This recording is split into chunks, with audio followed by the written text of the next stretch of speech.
തിരുവനന്തപുരത്ത് വി രാജേഷ് തന്നെ മേയറാകുമെന്ന കാര്യത്തിൽ നേരത്തെ തന്നെ തീരുമാനവും ധാരണയുമായതാണ്.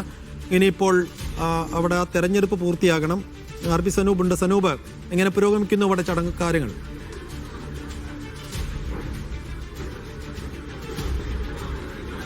നിലവിൽ വാർഡ് നമ്പർ 47 വരെ വോട്ട് രേഖപ്പെടുത്തിയിട്ടുണ്ട്. മൊത്തം 101 അതിൽ 100 പേരാണ് ഇന്ന് വോട്ട് രേഖപ്പെടുത്തുന്നത്.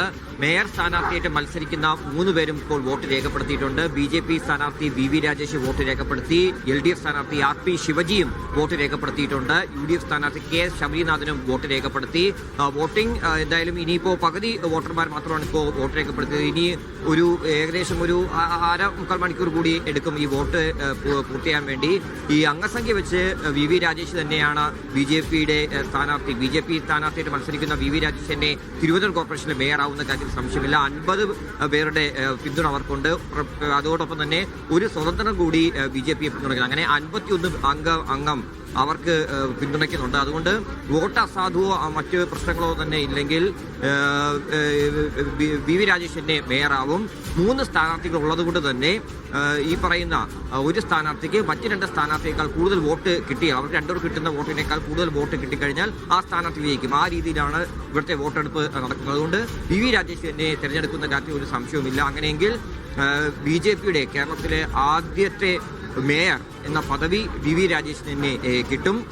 അതേപോലെ തിരുവനന്തപുരം കോർപ്പറേഷനിലെയും ആദ്യ മേയർ എന്നുള്ള ഒരു ചരിത്ര സംഭവത്തിലേക്ക് VV രാജേഷിന്റെ പേര് രേഖപ്പെടുത്തുന്നുള്ള കാര്യത്തിൽ ഒരു സംശയമില്ല. ഇപ്പോൾ BJPയുടെ പ്രധാനപ്പെട്ട നേതാക്കളെല്ലാം തന്നെ തിരുവനന്തപുരം കോർപ്പറേഷനിൽ എത്തിക്കഴിഞ്ഞിട്ടുണ്ട്. സംസ്ഥാന അധ്യക്ഷൻ രാജീവ് ചന്ദ്രശേഖറും അല്പസമയം മുമ്പാണ് തിരുവനന്തപുരം കോർപ്പറേഷനിലേക്ക് എത്തിയത്. വലിയ ആഘോഷ പരിപാടികളാണ് ഇത് കഴിഞ്ഞാൽ BJP ആസൂത്രണം ചെയ്തിട്ടുള്ളത്. ഉച്ചയ്ക്ക് 2:30-ക്കാണ് ഡെപ്യൂട്ടി മേയറുടെ തിരഞ്ഞെടുപ്പ് നടക്കുന്നത്. 2 പരിപാടിയും കഴിഞ്ഞ ശേഷം ഈ സത്യപ്രതിജ്ഞാ ചടങ്ങുകൾ നടക്കും. അതിനുശേഷം വലിയ രീതിയിലുള്ള ആഘോഷ പരിപാടികൾ സംഘടിപ്പിക്കാൻ തന്നെയാണ് BJPയുടെ തീരുമാനം. നേരത്തെ തന്നെ വലിയ പ്രഖ്യാപനങ്ങളൊക്കെ തന്നെ നടത്തിയിരുന്നു.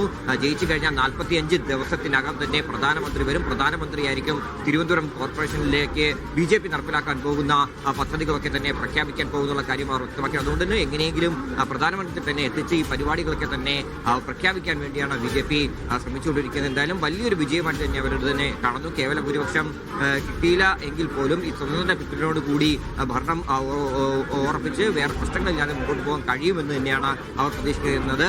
എന്തായാലും ഈ ഏകപക്ഷീയമായിട്ടുള്ള ജയം ഒഴിവാക്കുന്നതിന് വേണ്ടിയാണ് LDFും UDFും അവരുടേതായിട്ടുള്ള സ്ഥാനാർത്ഥികളെ മത്സര രംഗത്ത് ഇറക്കിയത്. അതുകൊണ്ട് തന്നെ ഈ തങ്ങൾ പിന്നോട്ടില്ല, ശക്തമായിട്ടുള്ള പ്രതിപക്ഷമായിരിക്കുമെന്നുള്ള സൂചന കൂടി LDFും UDFും നൽകിയിട്ടുണ്ട്.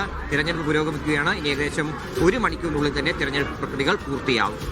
സൈബുദ്ദീൻ, 1 മണിക്കൂറിനകം തെരഞ്ഞെടുപ്പ് നടപടിക്രമങ്ങൾ പൂർത്തിയായി. VV രാജേഷ് അവിടെ മേയറായി ചുമതലയേൽക്കും. ഉച്ച കഴിഞ്ഞ് വലിയ ആഘോഷ പരിപാടികൾക്ക് BJP പ്ലാൻ ചെയ്തിട്ടുണ്ട്. ഡെപ്യൂട്ടി മേയർ തെരഞ്ഞെടുപ്പ് ഉച്ചയ്ക്ക് ശേഷമാണ്. എന്തായാലും VV രാജേഷ് BJPയുടെ തിരുവനന്തപുരത്തെ പ്രധാന നേതാക്കളിൽ ഒരാൾ കൂടിയായി VV രാജേഷ് അവിടെ തിരുവനന്തപുരത്തിൻ്റെ നഗരസഭ അധ്യക്ഷനായി ചുമതലയേൽക്കുകയാണ്. അല്പസമയത്തിനകം തന്നെ തെരഞ്ഞെടുപ്പ് നടപടിക്രമങ്ങൾ പൂർത്തിയാകും.